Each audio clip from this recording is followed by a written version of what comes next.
Dice, y que ahora ha sido manifestada por la aparición de nuestro Salvador, Cristo Jesús, quien abolió la muerte. Abraham Lincoln abolió la esclavitud. Un hombre con debilidades y flaqueza abolió la esclavitud terrenal de hombres humildes que eran esclavizados por los señores feudales de la historia. Y vino Abraham Lincoln y dijo, se acabó. Así que nosotros ya no tenemos que estar esclavizados por un señor feudal.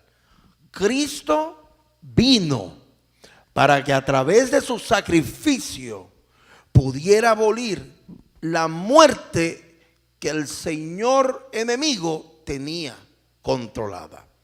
Y sacó a la luz la vida y la inmortalidad por medio del evangelio. Eso está en 2 de Timoteo 1:10. Y ahora, Isaías 25:8 dice, profetiza unos 2000 y tantos de años. Él destruirá la muerte para siempre. El Señor Dios enjugará las lágrimas de todos los rostros y quitará el oprobio de su pueblo de sobre toda la tierra, porque el Señor ha hablado. Isaías 25:8. Y el tema de hoy es el poder de su muerte. ¿Y en qué esa muerte se compara con nosotros? Amante Dios, venimos a ti dando gracias. Gracias, Padre, porque en este momento, estas palabras que tú has puesto en mi corazón, sé que de alguna manera redundará en una revelación poderosa a través de tu santa palabra y por tu espíritu a aquellos que necesitan escuchar esto. Gracias, Señor, porque en la cruz encontramos paz, en la cruz encontramos redención, en la cruz nos volviste a unir con nuestro Padre, pero a través de tu muerte y tu resurrección encontramos la vida eterna. Gracias, Señor. Denle un fuerte aplauso al Señor. Óigame esto. Y les prometo que vamos a ser breves. La muerte de Cristo es explicada en el Nuevo Testamento. Oiga esto, sígame por favor. A veces yo me pongo, cuando escribo, medio poeta, pero tiene que seguirme para que me entienda. La muerte de Cristo en el Nuevo Testamento es explicada como el epicentro de la redención del hombre. El Viejo Testamento explica la muerte de Cristo de un modo un poco triste, pero entendiendo que tenía que cumplirse lo que Isaías dijo en ese capítulo 25. Ahora, la muerte de Cristo es explicada en el Nuevo Testamento no como una situación que pasó como un accidente. Esto no fue un accidente. La muerte de Cristo no fue debido a la hostilidad del pueblo judío o del imperio romano. La muerte de Cristo fue el cumplimiento de un plan profético establecido antes de la fundación del mundo y tenía que llevarse a cabo.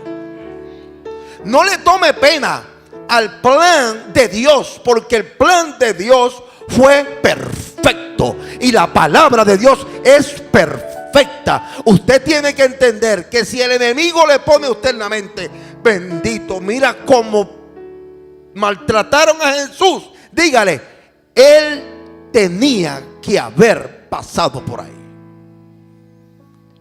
Gracias a nuestro hermano mayor Jesús, estamos aquí sentados.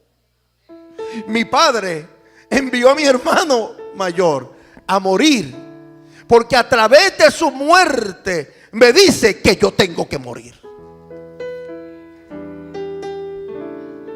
Ay, yo no sé, pero yo siento algo poderoso. Oh, gloria a Dios. Hay una presencia poderosa. Primera de Pedro 1, 18 al 20. Dice: fuisteis rescatados. Oiga esto: con la sangre preciosa de Cristo, destinado desde antes de la fundación del mundo. Óigame, si algo yo me quito el sombrero, es como ver a un Pablo cuando se enloqueció con el evangelio de Cristo y decidió dejarlo todo para seguir las pisadas del maestro. A nivel que quería imitar a Cristo en todo. La razón atribuida a la muerte de Jesús como un evento redentor se explica con diferentes términos que se complementan entre sí y que hacen de la salvación del hombre su propósito específico. Así es que el Nuevo Testamento, la muerte de Cristo se entiende en algunos términos. Número uno, rescate. Ahí está la palabra rescate. Esta palabra ocurre dos veces. Mateo 20, versículo 28. Marcos 10:45. Como el Hijo del Hombre no vino para ser servido, dígale al que está a tu lado: yo vine para servir. Hay un tema que estamos haciendo de Domingo Quiñones, dice un temazo. Dice: yo no vine para ser servido, vine para servir. Y dice: como el Hijo del Hombre no vino para ser servido, sino para servir y para dar su vida en rescate por muchos. Acuérdese de esa palabra, rescate. Y Marcos, otro evangelista, dice en el 10:45: porque el Hijo del Hombre no vino para ser servido. Óigame, esta palabra da duro, porque es que si a mí me sueltan este micrófono, me da con hablar y hablar y no termino. Pero que mucha gente le gusta que lo sirvan en este siglo. Que muchos evangelistas, perdón, por eso me busco problemas. Que muchos evangelistas hay que les gusta que le sirvan y no se enrollan las mangas. Ojalá nuestro corazón no se contamine y que podamos seguir siendo lo que somos. Aquí tenemos que servir. Y por más que el Señor te ponga en lugares deleitosos, más humildes debemos ser. Porque el Hijo del Hombre no vino para ser servido, sino para servir y para dar su vida en rescate por muchos. Y fíjese que en el texto griego del Antiguo Testamento, rescate se usa como dinero. Cuando te pagan un rescate, Wilson, te raptaron. El pastor Wilson está por allá, lo tienen 2 o 3 individuos mercenarios, ¿cómo se llama esto? Piratas, los piratas de alta mar, que vieron esa película que se metieron a ese barco y raptaron a ese barco y están pidiendo un rescate. Y a través de ese rescate yo puedo salvarte, porque ese dinero En el Antiguo Testamento la palabra rescate simbolizaba eso, una forma de poderte sacar de la esclavitud, una forma de poderte sacar del cautiverio, una forma en la cual te puedo proteger tu vida. Ahora, tanto Mateo 20:28 como Marcos 10:45, Jesús explica su servicio mesiánico como un ofrecimiento para rescatar la vida de todos nosotros que estábamos en cautiverio, en esclavitud, en delitos y pecados. Y esto fue un ofrecimiento voluntario de parte de Cristo. Por eso la muerte de Cristo implica rescate para nuestra vida. Un rescate. Si Jesucristo no hubiese muerto, no hubiese resucitado, nosotros hoy en día estuviéramos esclavizados, no supiéramos para dónde ir. Solamente imagínense por un momento Sodoma y Gomorra. Imagínense cuando Noé estaba haciendo el arca.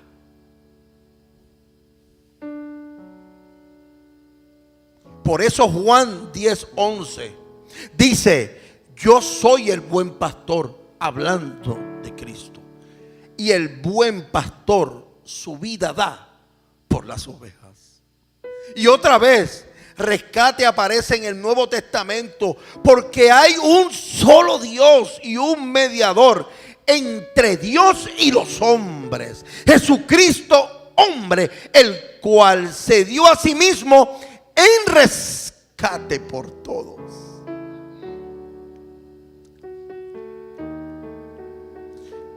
Su muerte lo que nos vino a dar fue rescate.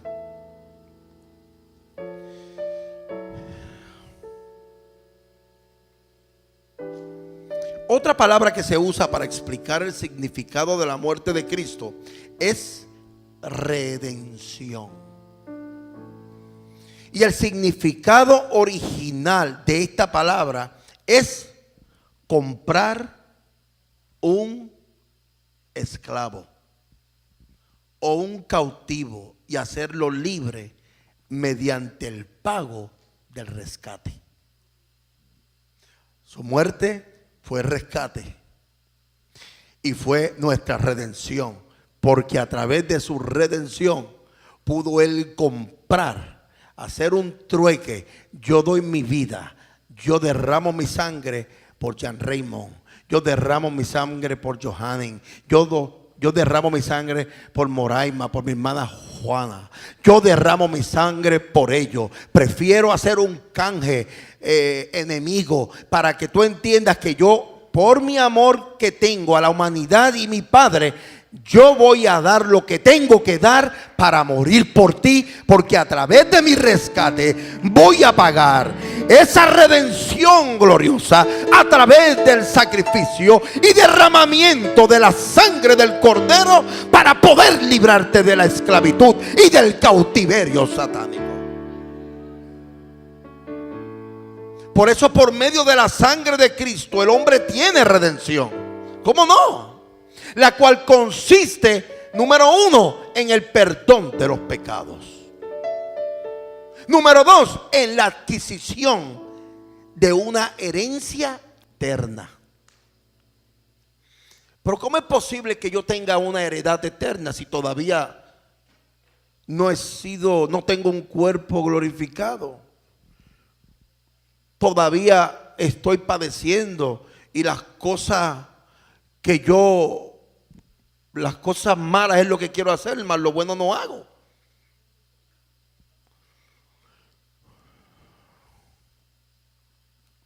La idea de rescate también se da con varios verbos que es importante que usted entienda. Comprar, redimir.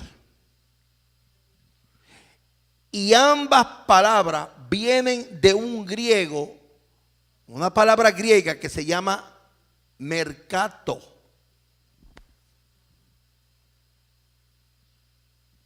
Oiga esto, comprar y redimir. Y viene del griego de una palabra, mercato.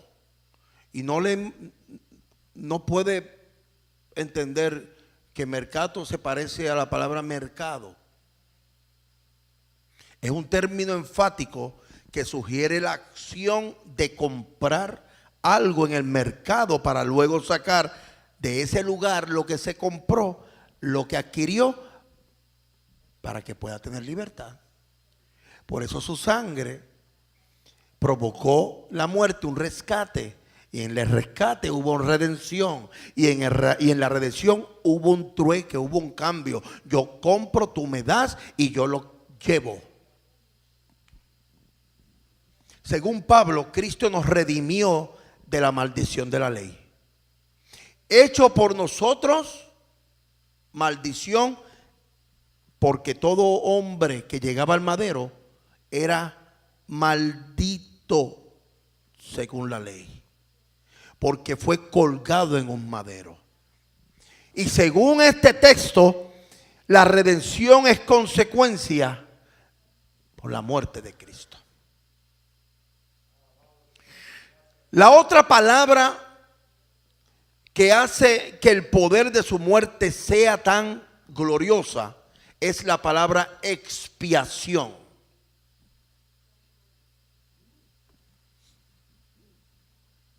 Expiación. Y en el Nuevo Testamento hay dos palabras que se traducen expiación. Ellas son palabras griegas, hilasmos, que la puede ver en Primera de Juan 2:2, y hilasterion, Romanos 3:35. Eso se llama expiación. Ambas tienen una connotación y la idea de expiar pecados. En Romanos 3:25 y Juan 4:10, Dios es el iniciador de la expiación. Esto es la iniciativa total de la expiación, que solamente se encuentra a través del sacrificio en la cruz. Número uno, Dios envió a Cristo para que fuese la expiación de los pecados del mundo. Ya ustedes saben los sacrificios que se hacían. Mesopotamia, con seres humanos, con animales. Después, cuando Moisés, a través de un sacerdote, un sumo sacerdote, se derramaba la sangre de un animal. Y eso era en un tiempo definido, y usted sabe todas las leyes que se tenía que seguir y se tenía que trabajar para poder a través de un animal rociar la sangre para que todos fueran perdonados. Dios envió a Cristo para que fuese el Cordero perfecto, y este acto tomó lugar no como consecuencia del amor del hombre hacia Dios, sino como resultado de su espontánea y misericordia iniciativa. ¿Qué le dice a usted? Que si no tuviera la Biblia de que Dios no se arrepiente, no miente, ¿no? ¿Qué le dice a usted? Que hoy en día nosotros fuéramos carne al pincho también. No me entendieron. Si hubo un tiempo en 1530 años, desde Génesis 1 hasta Génesis 6 capítulos, pasaron 1500 tantos de años para que el arca hubiese sido hecha, y Dios se arrepintió, en otra versión, de hacer al hombre. Si Cristo no hubiese llegado hoy, ya nosotros estuviéramos carne al pincho. Saluda al que está a tu lado, dile: dale gracias a Jesús que murió en la cruz. Porque si no, tú y yo, papito, no estuviéramos aquí. Porque si no, tú y yo no estuviéramos aquí. Gracias por su sacrificio poderoso. Y aún así, yo me imagino a Dios sentado allá y decir: pero es que no aguanto más. No aguanto más. Porque mira con todo lo que yo he hecho por Luis Avilés, y sigue de tan terco, y sigue de tan infiel y tan testarudo, y todavía tengo misericordia para él. Y todavía su sangre, la sangre de mi hijo, lo redime y lo limpia y lo sigue limpiando y lo sigue santificando y lo sigue restaurando de todo pecado.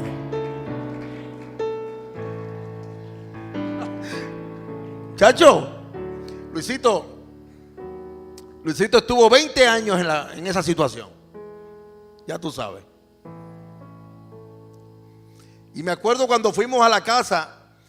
Fui a la casa de Luisito, tenía, lo digo, 7 altares. Es más, faltaba uno que dijera al Dios no conocido. Como Pablo cuando entró allá en Atenas. Y yo decía, Luisito, pero no, y estábamos reprendiendo porque Luisito estaba, la sangre de Cristo tiene poder. Y la sangre de Cristo tiene poder. Pero ¿qué sangre va a tener poder? No hay ningún animal, ninguna gallina, ningún sapo que la sangre tenga vida como la de mi maestro. Tengo que ir a tu casa, papilón, no te apures. Déjalo metido ahí en un saco que yo voy y los busco. Tengo que ir a buscarlo de papilón.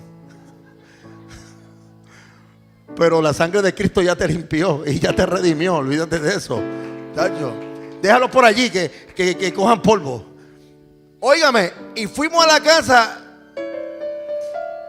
y comenzaba Luisito, la sangre de Cristo tiene poder, y echando en una bolsa plástica. Y yo, la sangre de Cristo, y yo velando que no saliera una cosa esa y me diera por el cocote, porque el enemigo es un mentiroso. Él y yo solitos en un apartamento, 7 altares por todo el apartamento, y el más grande, el que estaba en el cuarto. Yo voy a preparar un documental de eso nada más. Yo tengo los videos. Y cuando yo vi al cuarto, yo, álgame Dios, aquí fue. Y tantas cosas hay que hacer para poder llegar al cielo. Y tantas cosas hay que hacer. Gloria a Dios, Luisito. La sangre de Cristo te limpió una sola vez y ya no hay que hacer más sacrificio. Ya no hay que hacer más sacrificio, porque nosotros le servimos a un Dios vivo. Esos dioses tienen ojos y no pueden ver, tienen manos y no pueden tocar, tienen boca y no pueden hablar. Mi Dios está vivo y vive para siempre. Salimos de allí y a las 10 de la noche estábamos, 11 estábamos aquí dándole cantazo a todos esos yesos. 10 fundas grandísimas de aparatos y cosas. Y para la gloria de Dios, Luisito está aquí. Porque cuando Él muere, muere por ti. Lo que pasa es que Él está tocando a la puerta y llama. Y dice la Biblia, si alguno oye mi voz y me sigue, ahí yo voy a entrar para Él y voy a hacer fiesta con Él. Por eso yo siempre digo y lo repito, tú no escogiste a Dios. David, tú no escogiste a Dios, Él te escogió. Él te escogió primero. Y antes de la fundación del mundo ya Él había anotado tu nombre. Iba a decir, hace un mes atrás, este día, David y María van a llegar allí y yo me voy a encontrar con ellos. Porque eso es lo que hace Dios. Tercera palabra, reconciliación. Y la palabra reconciliación es la traducción del vocablo griego katalagé, el cual ocurre 4 veces en el Nuevo Testamento. Reconciliación.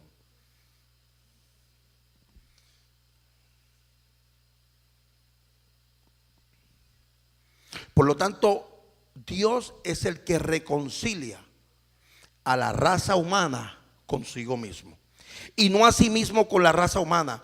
Dios es el que produce la acción de la reconciliación en base a la cruz de Cristo.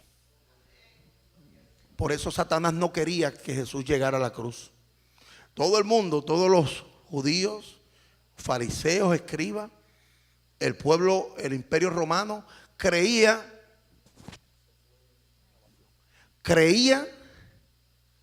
que le estaban haciendo un favor. Y lo que estaban es trabajando en pro del hombre. Porque el enemigo no quería por ningún modo que Jesús llegara a la cruz. Porque allí iba a ser descubierto quien tenía la razón. Cuando los hombres se encontraban débiles, Dios envió a Jesucristo a morir en lugar de ellos. Por eso se produjo la cuarta palabra, sustitución.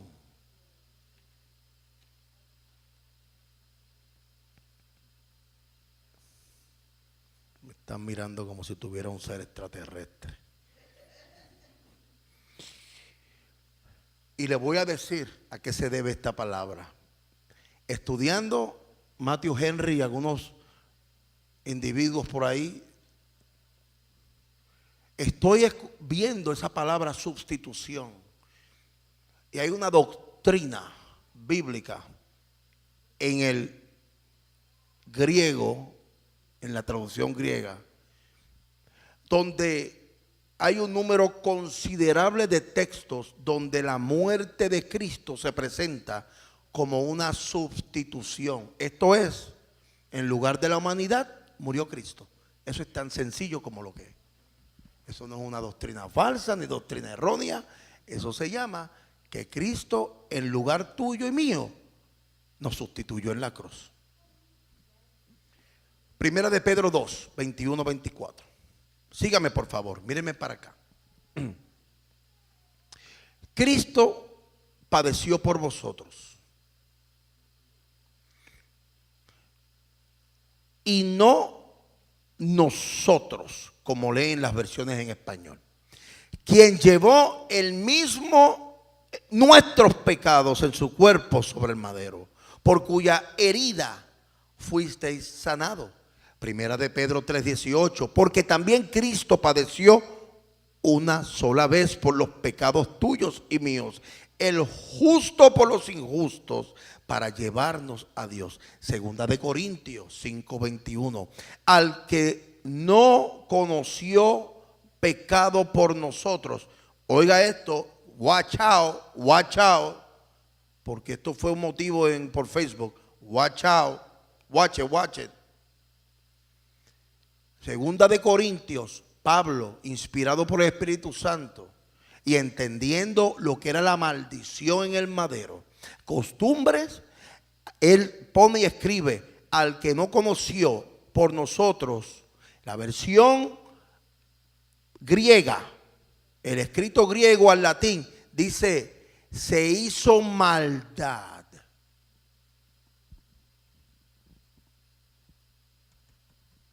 Para que nosotros fuésemos hechos justicia de Dios en él.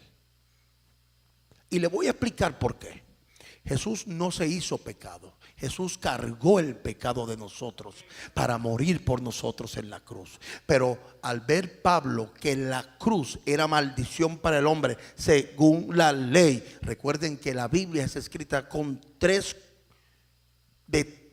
tipos de forma para que usted lo entienda. El contexto histórico usted tiene que tenerlo claro. Costumbres de pueblo y la palabra de Dios que está allí. Por eso algunos enseñan que en realidad Jesucristo, algunos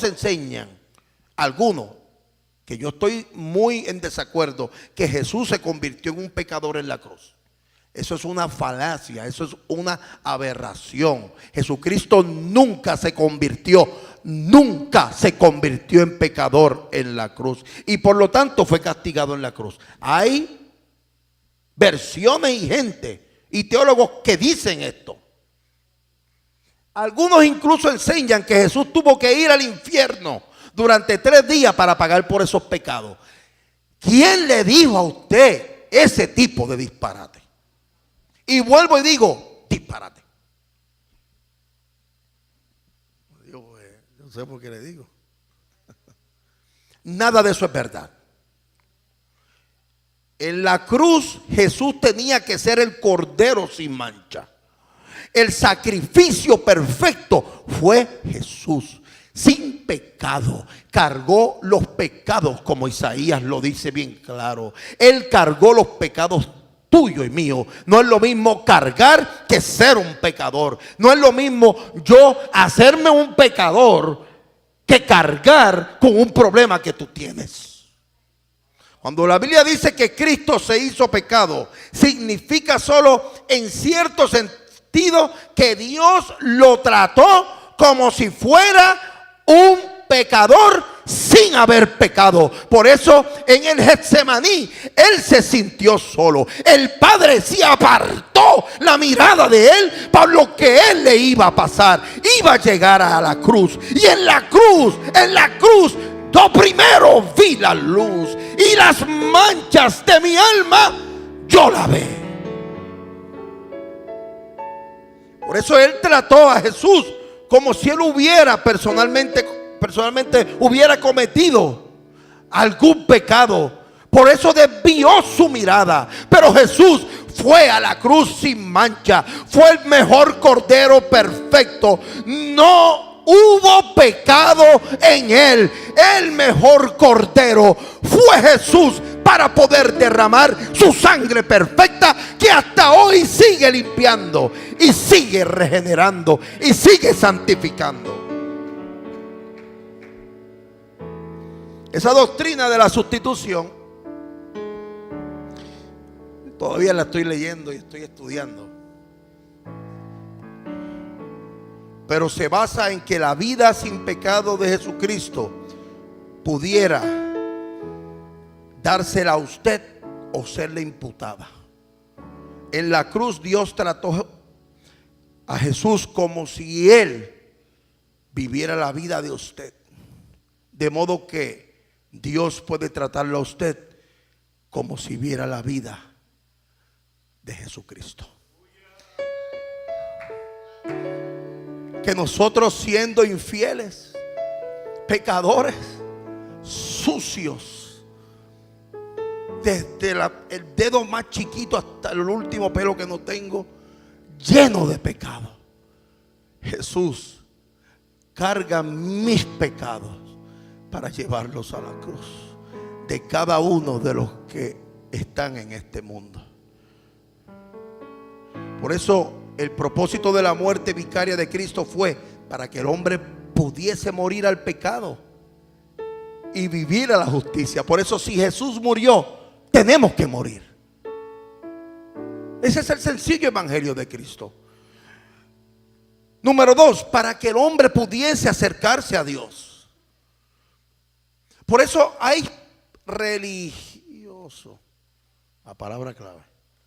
Por eso hay religiosos que impiden que el hombre llegue a Cristo, poniéndole reglas y dogmas.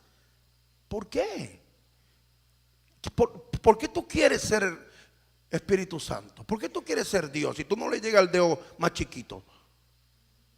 ¿Por qué queremos aguantar al hombre de llegar a la cruz y morir para que podamos resucitar en un nuevo hombre?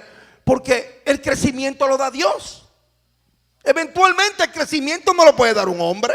Tú no eres Espíritu Santo, tú no eres Cristo, tú no eres Dios. El crecimiento lo da Dios. Nosotros somos aquí mayordomos y estamos guiando a un pueblo a la verdad, y nosotros predicamos la verdad, pero el crecimiento lo da Dios.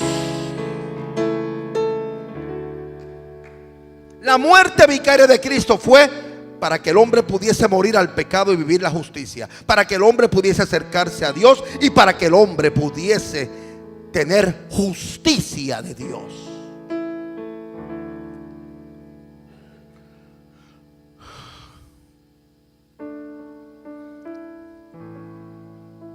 Y para concluir, la muerte de Cristo significa rescate, expiación, reconciliación y sustitución. Que en lugar de yo morir, Él murió. Pero el hombre natural tiene que morir a muchas cosas. El hombre natural tiene que morir a nuestro orgullo, a nuestra opinión. Y manifiestas son las obras de la carne, que son adulterio, fornicación, inmundicia, lascivia, idolatría, hechicerías, enemistades. Voy a ir lento, se fue otra vez. Voy a ir lento.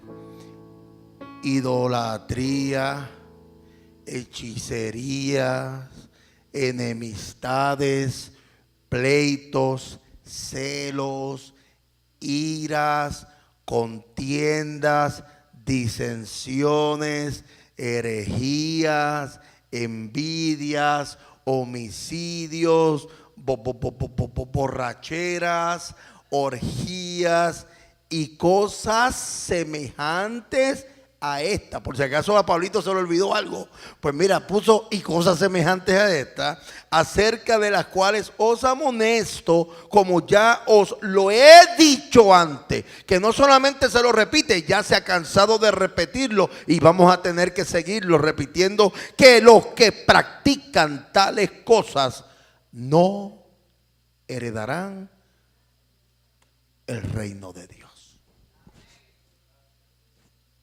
Hubo un amén. 1, 2. Y aún así Él tiene misericordia. A los que practican tales cosas no heredarán el reino de Dios. Ahí es donde tenemos que morir. La muerte de Cristo, siendo un hombre sin pecado, murió y se hizo maldición allí, en ese madero, cuando debió haber estado tú y yo en ese madero. Y que nosotros sí nos merecemos morir, porque somos pecadores.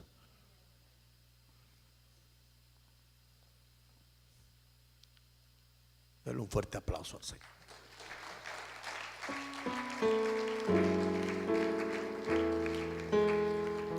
Para luego resucitar en una nueva criatura. Por eso yo le digo, Kisha, que no es ser cristiano. Esto no es cuestión de ser creyente ni evangélico. Es cuestión de ser una nueva criatura. Las cosas viejas, las cosas